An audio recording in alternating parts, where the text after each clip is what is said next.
Discipline and Punish. It's a book about the history of punishment in the modern world. What does punishment look like? The book opens with the juxtaposition of two different punishments that were in their own time, each considered totally the norm. The first is the public execution of Damien's the Regicide. And that was in France in 1757. And it's just like this gruesome, grotesque public execution and torture. Just 80 years later, we have a different form of punishment. There's no longer public execution and torture. Instead, in France, you have the House of Young Prisoners, which is obviously a kind of jailhouse.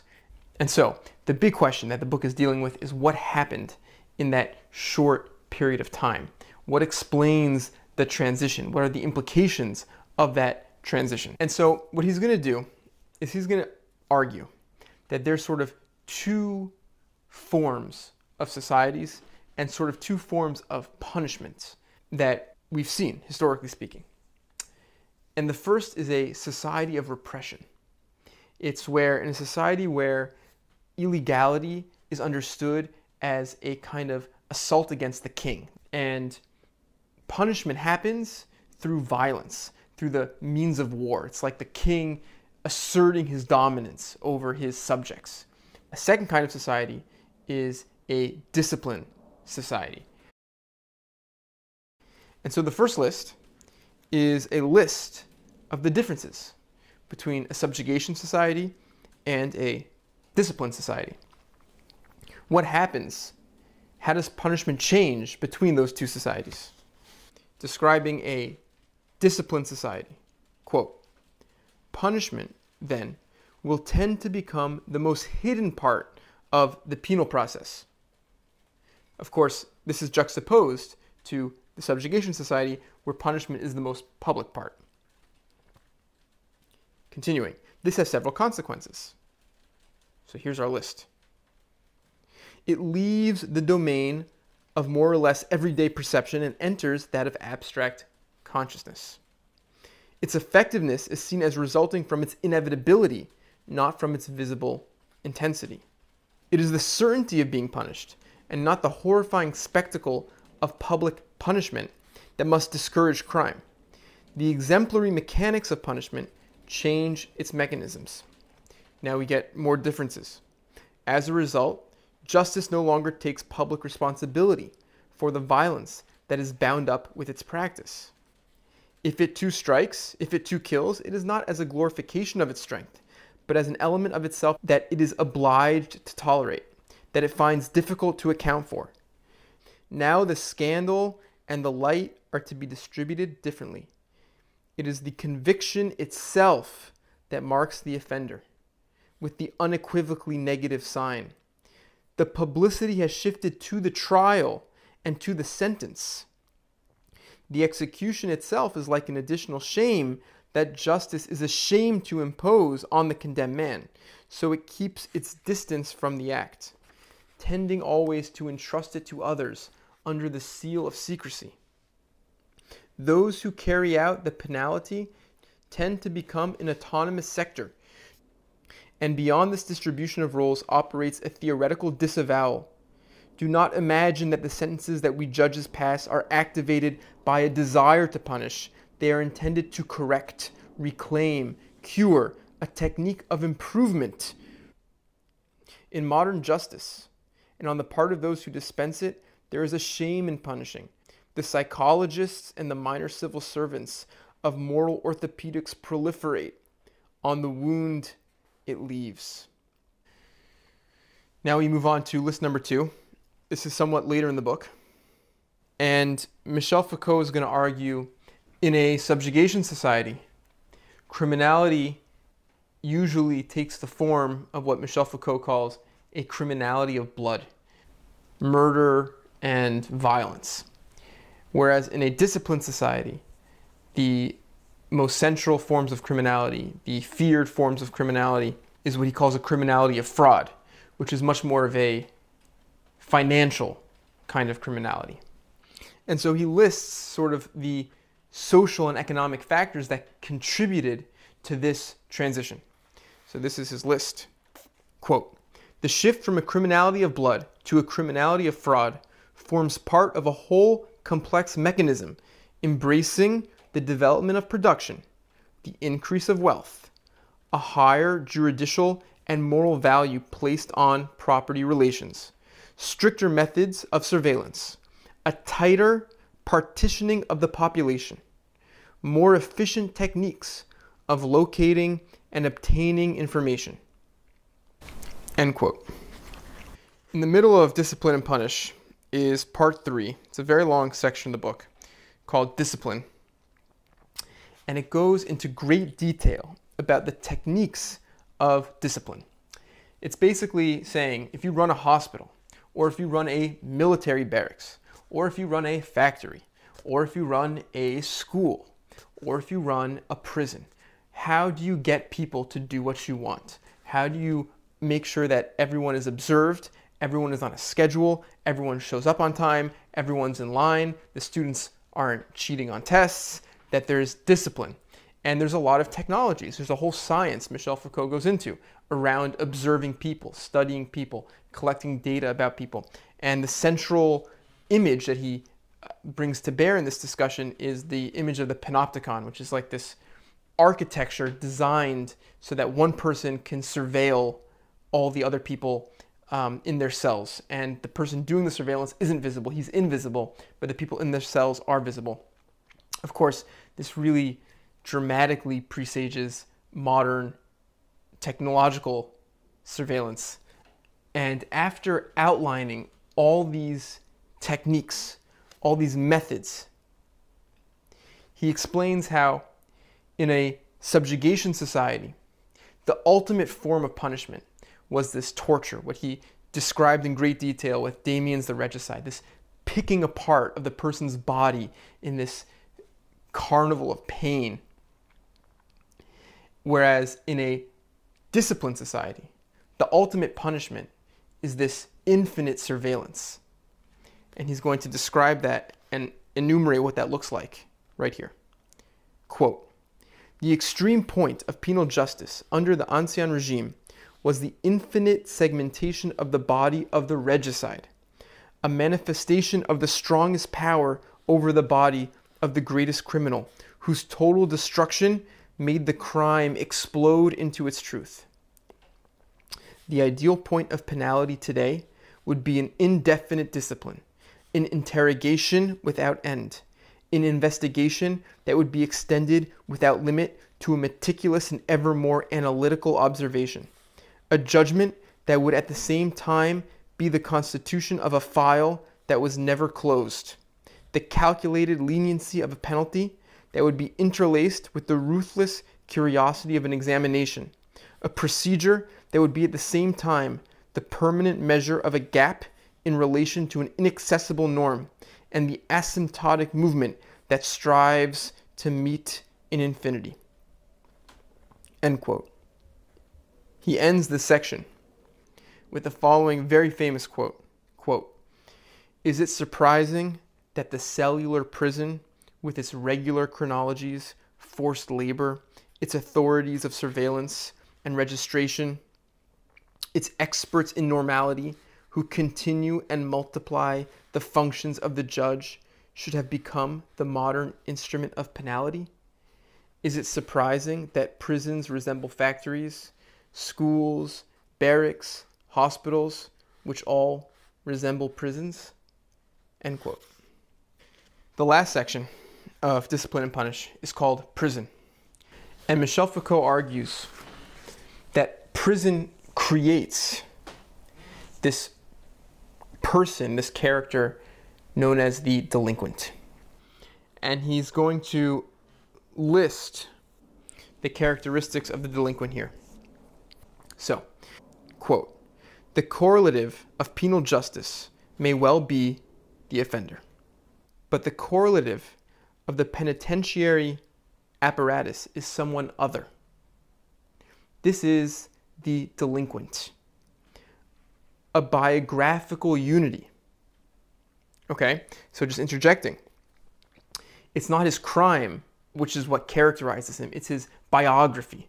It's the life story of the delinquent. It's what drove him in his own life to delinquency. A kernel of danger, right? So again, interjecting, the danger that the delinquent poses to society, representing a type of anomaly, the way in which the delinquent deviates from the norm, his deviant character.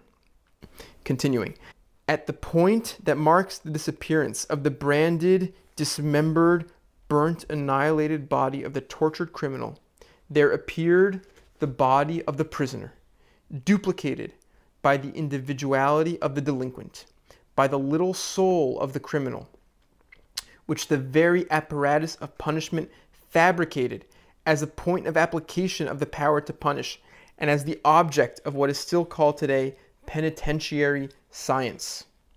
End quote. Now we get to quote number 5. And Michel Foucault is going to make the argument, he's going to bring a lot of data to support it, that prisons don't actually work for the most part. They might work in certain circumstances, but for the delinquent class, the prison is not an effective tool. And he gives a list of reasons to explain why. And I'm just going to excerpt really the first sentence of each of these, but they're all sort of long paragraphs where he brings a lot of evidence to support his claims here. So, number 1, prisons do not diminish the crime rate. They can be extended, multiplied, or transformed.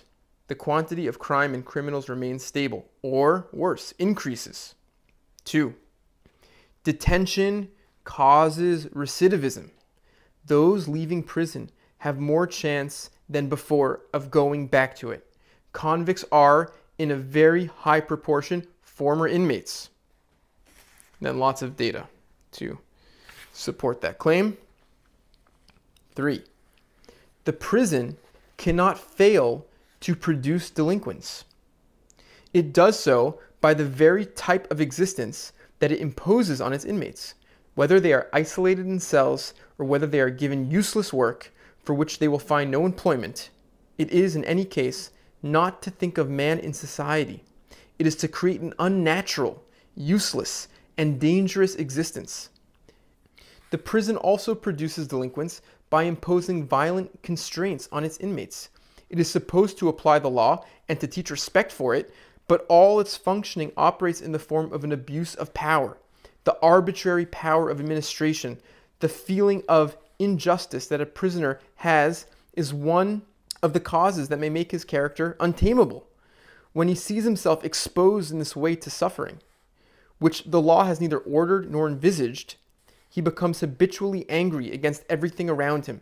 He sees every agent of authority as an executioner. He no longer thinks that he was guilty. He accuses justice itself. I've sort of lost track what number we're up to, but I think this is number 4. Quote, the prison makes possible, even encourages, the organization of a milieu of delinquents, loyal to one another, hierarchized, ready to aid and abet any future criminal act. Number 5, the conditions to which the free inmates are subjected necessarily condemn them to recidivism. They are under the surveillance of the police. They are assigned to a particular residence or forbidden others. They leave prison with a passport that they must show everywhere they go, and which mentions the sentence that they have served. Being on the loose, being unable to find work, leading the life of a vagabond are the most frequent factors in recidivism. Number 6, lastly, the prison indirectly produces delinquents by throwing the inmate's family into destitution. The same order that sends the head of the family to prison reduces each day the mother to destitution, the children to abandonment, the whole family to vagabondage and begging. It is in this way that crime can take root. End quote. And so now we get to sort of the central argument that Michel Foucault is making. He's arguing that the creation of this delinquent class, of this cycle of people coming in and out of prison, this cycle of recidivism, this cycle of despair, is actually the point. It's the reason the prison exists in the first place. It's not so much to eliminate criminality, but it's to distribute criminality in society. Michel Foucault is going to argue that in the beginning of the 1800s, as power became redistributed in society, and there became this upper capitalist class, the class that owns the factories, criminality emerged with very serious political implications. That the most feared, the most important, scary kind of criminality was a criminality against the upper class. And so the surveillance society, the discipline society, the prison emerged and evolved to deal with the lower classes and to keep them under surveillance. And so he gives a list of these changes, these social and economic changes that precipitated this change in punishment. Quote, "Now, at the turn of the 18th and 19th centuries, and against the new codes, the danger of a new popular illegality arose. The resistance to the movement of industrialization, the effects of the economic crises. Broadly speaking, there were three characteristic processes. First, the development of the political dimension of the popular illegalities. This occurred in two ways. Hitherto, localized practices limited in some sense to themselves, like the refusal to pay taxes and rents, or to comply with conscription, the violent confiscation of hoarded goods, the looting of shops, and the forced selling of products at a fair price, confrontations with representatives of power, were able during the revolution to lead to directly political struggles, whose aim was not simply to extract concessions from the state or to rescind some intolerable measure, but to change the government and the very structure of power. On the other hand, certain political movements were explicitly based on existing forms of illegality." And he gives some examples. "On the other hand, through the rejection of the law or other regulations, it is easy enough to recognize the struggles against those who set them up in their own interests. People were no longer fighting against the tax farmers, financiers, the king's agents, all the agents of injustice, but against the law itself and the justice whose task it was to apply it, against local landowners who introduced new rights, against employers who worked together but forbade workers' coalitions, against entrepreneurs who introduced more machines, lower wages, and longer working hours, and made the factory regulations more and more strict. It was against the new regime of landed property set up by the bourgeoisie that profited from the revolution that a whole peasant illegality developed. Lastly, one sees in the last years of the 18th century the reconstitution of certain links or the establishment of new relations, because the new forms of law, the rigors of the labor regulations, the demands either of the state or of the landowners or of the employers, and the most detailed techniques of surveillance increased the occasions of offenses and threw to the other side of the law many individuals who in other conditions would not have gone over to specialized criminality." End quote. Now, Michel Foucault is going to explain why having a delinquent class, this underclass which is constantly under surveillance, is so useful to power. In list number 7 here. Quote, "The establishment of a delinquency that constitutes something like an enclosed illegality has in fact a number of advantages.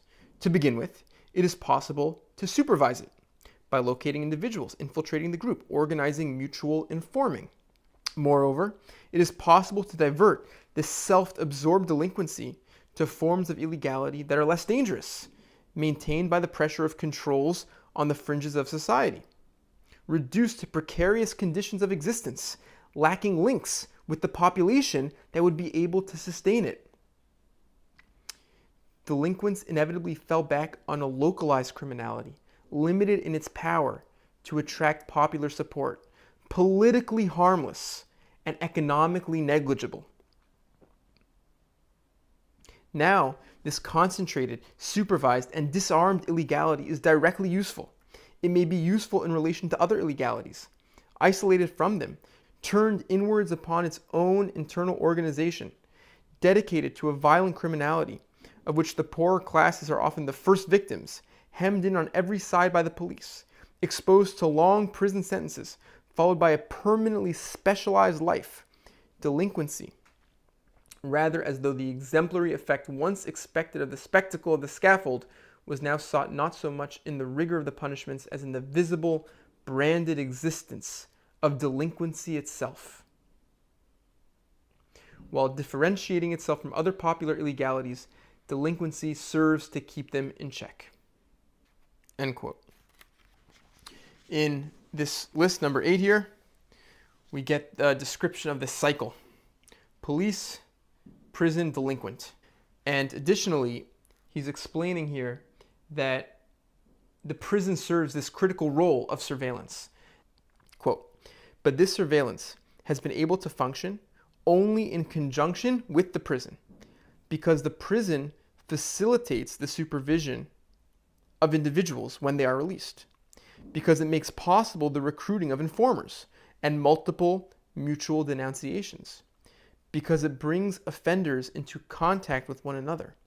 It precipitates the organization of a delinquent milieu, closed in upon itself, but easily supervised, and all the results of non-rehabilitation make it all too easy for former prisoners to carry out the tasks assigned to them. Prison and the police form a twin mechanism. Together they assure, in the whole field of illegalities, the differentiation, isolation, and use of delinquency. In the illegalities, the police-prison system segments a manipulable delinquency. This delinquency, with its specificity, is a result of the system, but it also becomes a part and an instrument of it, so that one should speak of an ensemble whose 3 terms, police, prison, delinquency, support one another and form a circuit that is never interrupted. Police surveillance provides the prison with offenders, which the prison transforms into delinquents, the targets and auxiliaries of police supervisions, which regularly send back a certain number of them to prison. End quote. The very last section of Discipline and Punish is called the carceral. It's about how behavior and how human beings are understood in general, in totality. It's how we think about human beings, how we think about normality. He says that the carceral was invented in January 1840, the date of the opening of Maitreya. And Maitreya is a place for like juvenile delinquents in France. And he explains why. Maitreya, according to Foucault, is the epitome, is this perfect symbol of the carceral that we all live in. And he's going to explain why. Quote, the groups into which the inmates were divided followed simultaneously 5 models. So first, that of the family. Each group was a family composed of brothers and 2 elder brothers. Number 2 is that of the army. Each family commanded by a head was divided into 2 sections, each of which had a second in command. Each inmate had a number and was taught basic military exercises. There was a cleanliness inspection every day, an inspection of clothing every week. A roll call was taken 3 times a day. Number 3, that of the workshop, with supervisors and foremen who were responsible for the regularity of the work and for the apprenticeship of the younger inmates. 4, that of the school, an hour or an hour and a half of lessons every day. The teaching was given by the instructor and by the deputy heads. And number 5, lastly, the judicial model. Each day, justice was being meted out in the parlor. End quote. And so these are the 5 elements that, according to Foucault, compose the carceral system, which is literally modern society. It's everything. It's like the air we breathe. He sums this up, this school at Maitreya, as follows. Quote, the entire parapenal institution, which is created in order not to be a prison, culminates in the cell, on the walls of which are written in black letters, God sees you. End quote. And so the last list is also the last list in his book. That's how he ends the book. It's not a very long list, but every element in the list is a very long amount of text dedicated to it. So I'm just going to read the beginning and skip the long exposition that exists. And this is a list of the effects of the carceral system that we live in. Number 1, quote, This vast mechanism established a slow, continuous, imperceptible gradation that made it possible to pass naturally from disorder to offense and back from a transgression of the law to a slight departure from a rule, an average, a demand, a norm. He explains how in the classical period there were very strict definitions of whether or not you were a criminal or not a criminal, whereas now, quote, incarceration with its mechanisms of surveillance and punishment functioned according to a principle of relative continuity. The continuity of the institutions themselves, which were linked to one another. Number 2, the carceral with its far-reaching networks allows the recruitment of major delinquents. It organizes what might be called disciplinary careers, in which through various exclusions and rejections, a whole process is set in motion. The carceral network does not cast the unassimilable into a confused hell. There is no outside. It takes back with one hand what it seems to exclude with the other. It saves everything, including what it punishes. It is unwilling to waste even what it has decided to disqualify. In this panoptic society, of which incarceration is the omnipresent armature, the delinquent is not outside the law. He is from the very outset in the law, at the very heart of the law, or at least in the midst of those mechanisms that transfer the individual imperceptibly from discipline to the law, from deviation to offense. Number 3, but perhaps the most important effect of the carceral system and of its extension well beyond legal imprisonment is that it succeeds in making the power to punish natural and legitimate, in lowering at least the threshold of tolerance to penalty. It tends to efface what may be exorbitant in the exercise of punishment. And he goes on to explain this in great detail, which we don't have time for. Number 4, with this new economy of power, the carceral system, which is its basic instrument, permitted the emergence of a new form of law, a mixture of legality and nature, prescription and constitution, the norm. A furious desire on the part of the judges to judge, assess, diagnose, recognize the normal and abnormal, and claim the honor of curing or rehabilitating. He goes on to say that we're in a society of the teacher judge and the doctor judge and the educator judge and the social worker judge. And in all of them, there's this obsession with what's normative, what's normal, what's deviant. Okay. Number 5. The carceral texture of society assures both the real capture of the body and its perpetual observation. It is, by its very nature, the apparatus of punishment that conforms most completely to the new economy of power and the instrument for the formation of knowledge that this very economy needs. Its panoptic functioning enables it to play this double role.